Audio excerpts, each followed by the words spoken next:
I don't know whether the microphone works here. No. Talk in the laptop. In this one. Microphone and there was a reverb. Okay, good. Okay, so welcome to the special lunch session with Michel Bauwens here at the Hurley Hall Lecture Hall in the context of the platform Cooperativism conference. My name is Dönnebrink. I live in Berlin, where I'm one of the WeShare connectors and working as a freelancer also on the collaborative economy and society. Thanks for the invitation to this conference and for the opportunity to moderate and add my contributions to this lunch session with Michel. And here we go, unless life wants to take a different road like we thought. Here is what to expect the next 50 minutes. After having a presentation of Michel Bauwens, we would like to hear his take on the overall framework on platform economics. Then I will take 12 minutes to kick in a few European and mainly German figures and projects engaged with tech and experimenting with governance and ownership. Against these and other examples, we would like Michel to further elaborate on his overall framework, focusing on the aspects he considers most relevant and interesting for the topic of this conference. And then hopefully we still have enough time for some open discussion and taking your questions and input.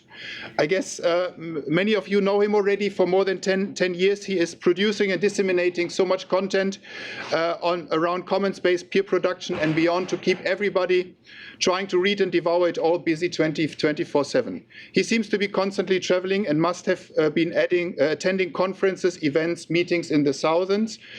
So I can imagine, Michel, you are a bit wary of the standard presentation. Most people here know already anyhow. May I therefore introduce you and your work with the answer you gave in the video interview we did during the WeShare Fest last May in Paris. Having asked where you see your main focus, you interestingly said, well, the peer-to-peer foundation is like the collective intellectual, like Gramsci's organic intellectual. May I ask you to explain what you mean by that and present you and your work from that angle?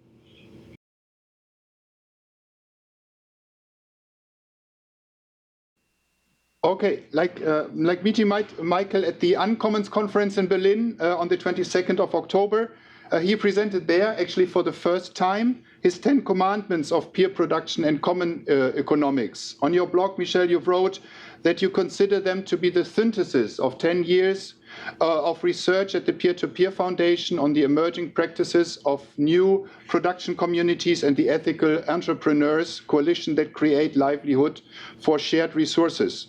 Michel, can you present us the stone tables and like maybe take it from there, or it's up to you. That was my road for entering into the discussion.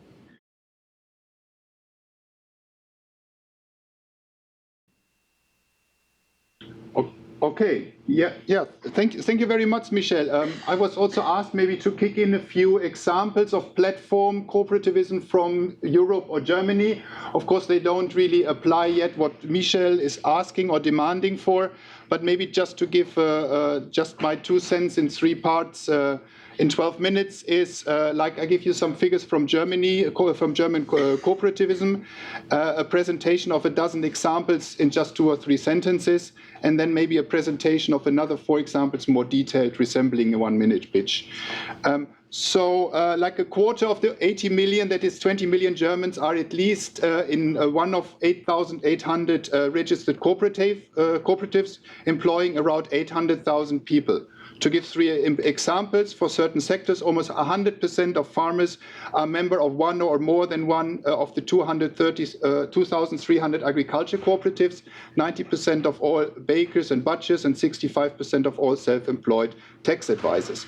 Almost 10% of the rented apartments in Germany are owned and administered by about 2,000 housing cooperatives, providing 2.2 million housing units for more than 5 million people, of which 2.8 million are members of cooperatives. So close to 1,900 are labeled consumer cooperatives, another 1,250 plus product and service cooperatives, and almost 1,050 are cooperative banks and bank associations.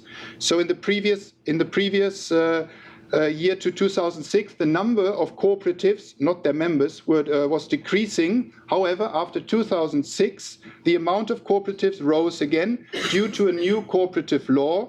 The law still requires a hand-signed application to be sent by postal mail if one wants to enter or leave a cooperative. But everything else, including virtual general assemblies, can be done online. These features allow to go beyond the traditional church tower of cooperatives and enable more possibilities to participation. But according to the board of directors of one of the cooperative associations I talked to, it was above all the public awareness that was created by the debate that caused the following increase in the new cooperatives. So hopefully this conference will already have had its positive effect for bringing up the topic of platform cooperativism. Since 2006, new cooperatives in ever more diverse sectors have been founded, more than 1,300 in the last 8 years. Starting from doctors to other medical backgrounds to more than 800 mostly citizen-owned energy cooperatives. Now I will present quickly some of them, unconventional and conventional ones, mainly from Germany and Europe perspective.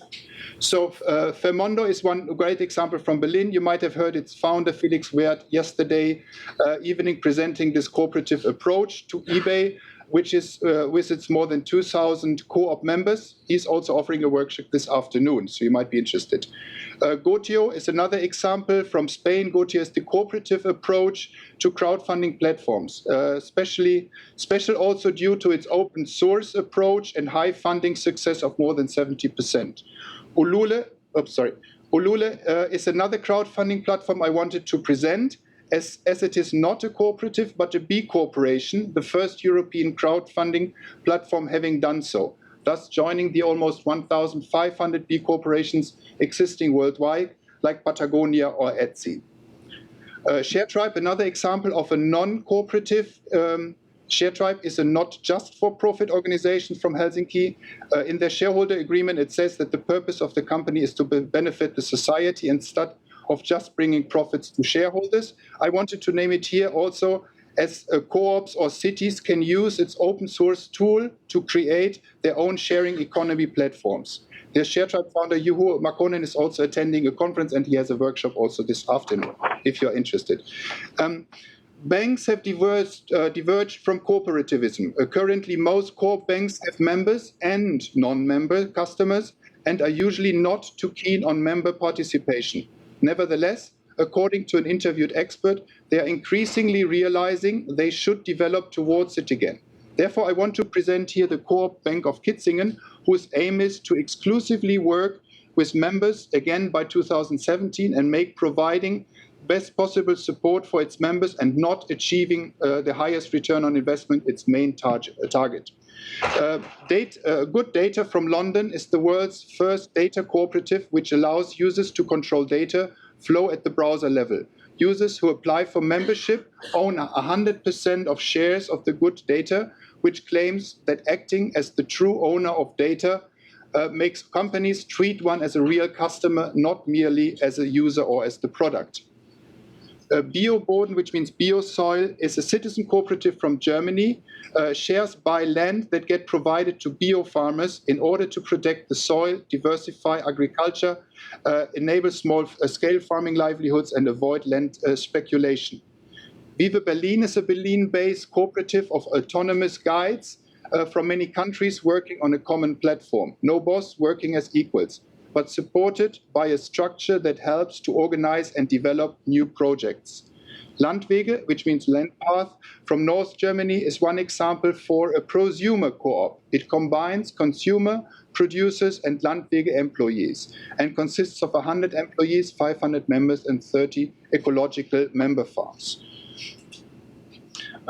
Bürgerenergie Berlin, which means Citizen Energy Berlin, is a citizen cooperative currently supported by almost 900 cooperative members and more than 1,700 trustees, having raised more than 11 million euros so far with the intention to buy the concession for the electricity grid of Berlin in order to take it away from Vattenfall, one of the 4 big corporate energy providers in Germany, and place it again into the hands of the community and foster a sustainable and democratic energy policy. The GLS Bank was the first social and ecological bank in Germany, and it's supported by more than 32,000 cooperative members. The bank has now branches in 7 cities, and it is currently financing about 23,000 cultural, social, and ecological projects and businesses. And last example, Taz was founded in 1979 as a critical newspaper. When it ran into financial problems in 1991, it was decided that instead of selling out to a corporate competitor, to sell to its own readers and transform into a cooperative. It started with 2,000 members collecting 3 million German marks, an equivalent of 1.5 million euros. Over the years, it developed into a media cooperative of 15,000 members and a capital resource of 12,000.7 million euros. Now I have also like 4 more in detail, but maybe Michel, I don't want to take up too much of your time. Do you want to use this as an input for something? Is it going into a direction, like in a direction which can foster what you are aiming at? 250 members of Inspiro give 5% or something like that of their income into a common pot, which is used for reinvesting in the network. So that's what we mean by mutualizing generative capital. So these productive communities goes in the same direction of what I'm arguing here. So yeah, these are my 10 points. I just want to tell you, Thomas, and to the audience, that this is not science fiction. These 10 practices are well documented and are used by pioneering communities, but of course, very few of them do it all together. So fragmentation is a big issue. I was talking to Jason Nardi of RIPES, the European Solidarity Economy Organization. He was telling me that only in consumer-supported agriculture in Italy, they have 13 different ordering softwares. Right? So it's this fragmentation that we need to overcome. And so we need to find systems where people can learn these practices from each other. And that's why I'm very enthusiastic. This is my conclusion right now, is the beginning of the efforts we're making for meta-economic networks. Or if you like, value accounting on a broader scale, on a territorial scale. An example that I'd like to mention is the mutual aid network in Madison, Wisconsin, which is trying to get together the time bank, the credit unions, the food co-ops, and make one value stream operating in Madison and beyond. And there is a similar project in Lille, in northern France, which is called encommun.org. They've developed 10 different criteria to judge common good organizations and commons creating organizations. And based on that mapping, they're trying also to create these value streams. So this is basically the message I wanted to convey. It's a bit dry, but I think it's important. And of course, you can also read the text about this. And so just to conclude, we need a mode of production with just 3 things at the same time. Free, as in sharing, fair, as in fair distribution, and sustainable, as in thermodynamic efficiency and not destroying the planet. So these 3 things we need to get together in one system. And this is basically what a lot of people are working on. The pieces of the puzzles are there, but the puzzle has not been fully collated, and this is really where we are at today. Okay. Great, thanks. So maybe because of the advanced time, let me cut out the rest of my contribution. Maybe just one more question from me, Michel, and then maybe I would like to open to the audience. I mean, how do you see fit in like other cooperative ecosystems, like more traditional ones, like Mondragon or Migros or something like this, who are like all big ecosystems also supporting itself? How do they fit in? I mean, are they still part of this old economy, or can they be integrated like in this new one you are envisioning? Well, if you take Mondragon as an example, and I'm a big fan of Mondragon, but you probably know the story. They go to Poland. Yeah. They don't like to share their bonuses, and so they hire people at the minimum wage, and then they have a strike.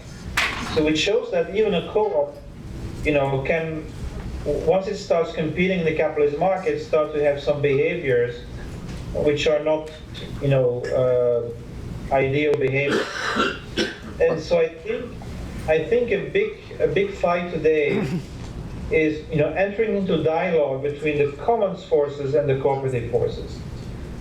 Because as you probably mentioned, and your own presentation was quite impressive in showing what we have in Germany, but these in the co-op world, there are finances available in the co-op world, and I heard, for example, I was in Bologna last week, they don't know what to do with their money, basically. So there's all that capital available, and yet we see all these innovations in commons-based feed production, for example, all these open agricultural innovations, and they cannot find investments.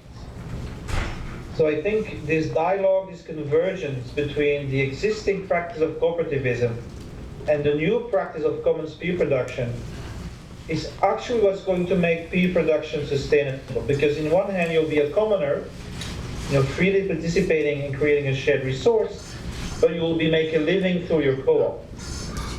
And this is why it's essential that we fit these two models together. So I do think we have to change the old co-op practice and adapt it, to the network world and to the practice of creating commons together. Okay, so I think there are 15 minutes left. I mean, would like to open the floor. I don't know. Dekir, you are the first one, I think. Hi, great presentation. So I have a question about copyleft, copy-fair licensing. So to my understanding, mainstream corporations are not really using copyleft licensing, but mostly open source, MIT, BSD licenses. So the copyleft, even as it is pretty limited to commons producing organizations. I don't know. I haven't seen any big corporations are using AGPL or something. They're using BSD, MIT. So is really there a big difference then?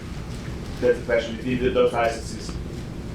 I hope, did you hear, Michel?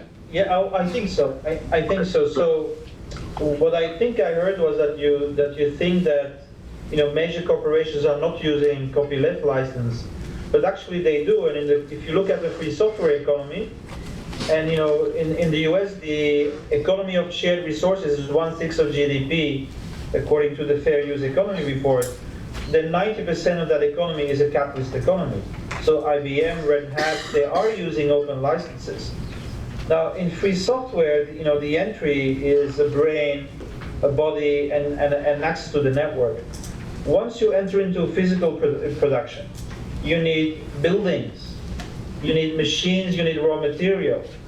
So if we want to convince the Mondragons of this world, the cooperative world, to enter into common food production and to reassure them that their investments will not be taken away and captured by capital, then I think we need something like a copy-fair license. It creates a fair playing field because everybody has to contribute to the commons.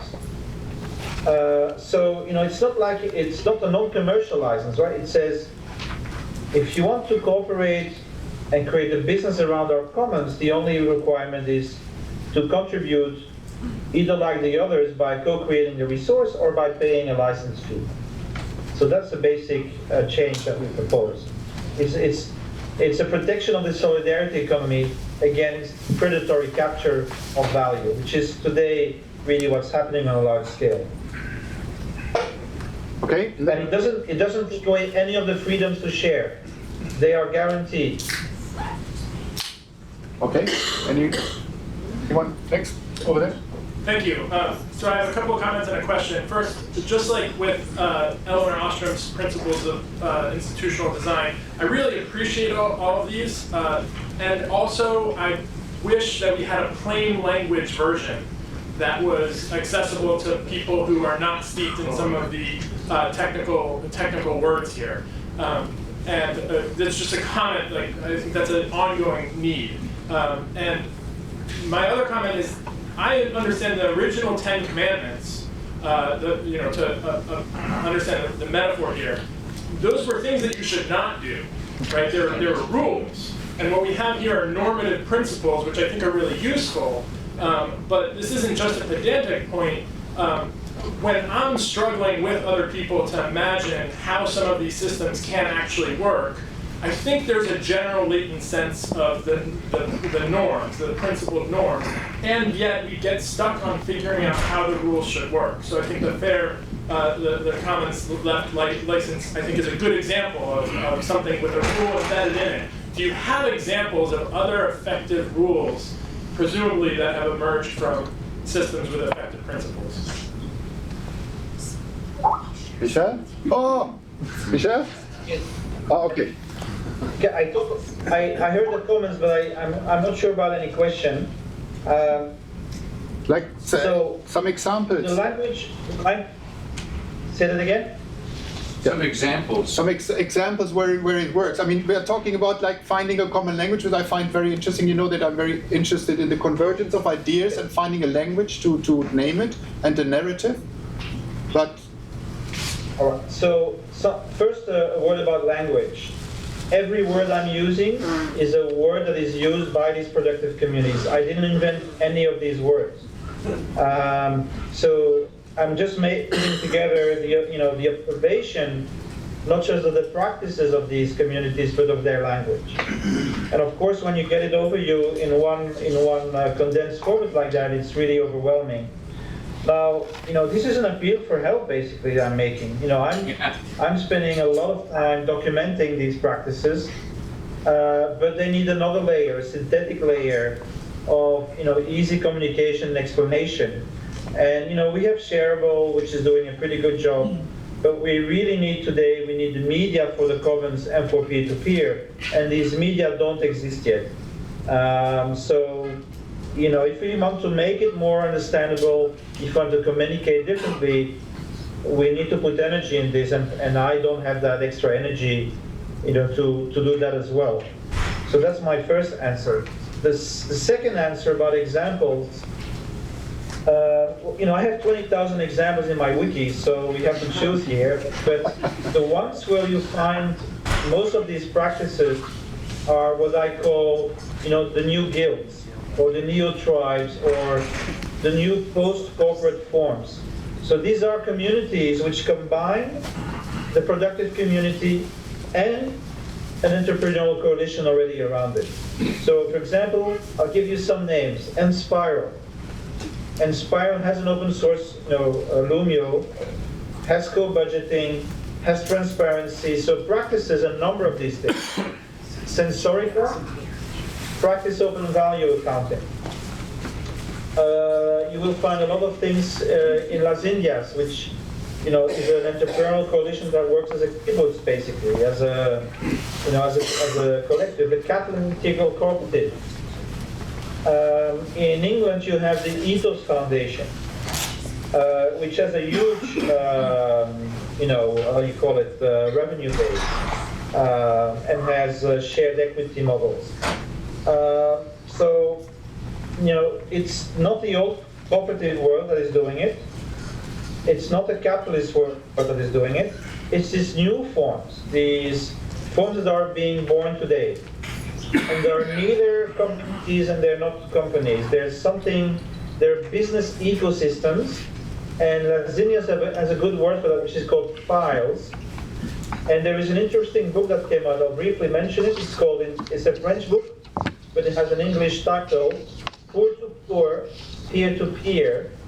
And it shows how these things work, not just in the knowledge elite, the knowledge workers with their material commons, but how there is also an underground of trans migrants that are organizing in very new ways.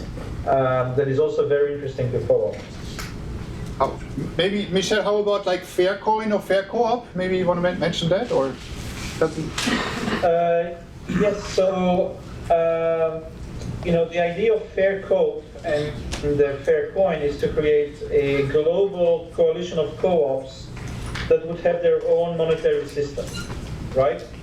But it's complicated to explain, and it's not really working as it should yet. So it's in the very early phases. What they did was they bought over an existing virtual currency called Faircoin, which had been equally distributed, but didn't work. So the Catalan Integral Cooperative bought 50% of that volume and started gifting it away to these cooperative entities. The first phase is simply having the money circulate and I know it sounds contradictory, but it's a transitional proposal, is, because the big issue in new money is, will it be trusted, will it be used? And the record of complementary currencies is not very good. It's about 150 people on average for every currency doing 90,000 euros. So if you want to scale up, people have to trust the value of that currency. And so one of the ways to do that is to give it a real commodity value. So that's the aim of Faircoin, that it has a real value that can be trusted. But then the next step, which is not yet operational, is to gift it as a capital account for these co-ops, and then build a mutual credit system on top of it, and using that commodity currency as a collateral. I know it's complicated, and that's what I understand of it, and I hope it makes sense. So I think it's one of the first serious attempts, to create an autonomous currency for the cooperative economy that works at scale, as opposed to Bitcoin, which is a predatory currency, and complementary currencies which don't really achieve any scale. Okay, any question again, or maybe some comments? I heard here also some of the cooperatives mentioned by Michel. Maybe. Okay, any questions more? Yeah. So my question is sort of in two parts. The first question I have is kind of what the overall class composition of a lot of cooperative startups is. I'm just wondering how much, like for an ordinary working person, starting a co-op is an option. And I guess part of my reason for asking this is, at the beginning, when you started, you made a statement, something about the difference between building and trying to take power versus building movements. And sometimes I feel like these two things are put into opposition with one another when they can actually be mutually supported. And so I'm wondering, so my conjecture is that maybe starting a co-op is not an option for everyone. And so what kind of political strategies can we do to actually confront systems to make that a reality? And my other question is also related to the same thing, the way that dominating market forces can influence like behavior of even co-ops. Maybe that's also another reason why building power on a political level and confronting power is still something that needs to be done alongside of building grassroots, like alternative system. So I'm wondering, I guess I'm asking for a clarification. Are you saying that we need to preference cooperativism over like confronting power, or would you agree that they can be mutually supportive? Michel, you have a quick answer because we have to close. Yes, well, I think both are needed. It's just that the emphasis, I think, needs to be more on actually constructing the alternatives and then building political power around it. So what I'm proposing is creation of assemblies of the commons, where all the commoners in a territorial field come together to create voice and to start organizing, and chamber of the commons, which is for all these new ethical economic entities which create livelihoods for the commoners. And through this create political and social movements and start influencing the world of politics that way. Because I don't think contemporary political movements have even a literacy of the commons. So the Sanders campaign, the Corbyn campaign, we commoners need to talk to them about the commons and changing this binary mindset between state and private, because the third one is really the commons and needs to be understood. Okay, I think time is over. Everybody waiting already outside. Thank you very much, Michel, for your contribution. And thank you to the audience. It's worth staying until 2 a.m. here in Shanghai. Get some rest.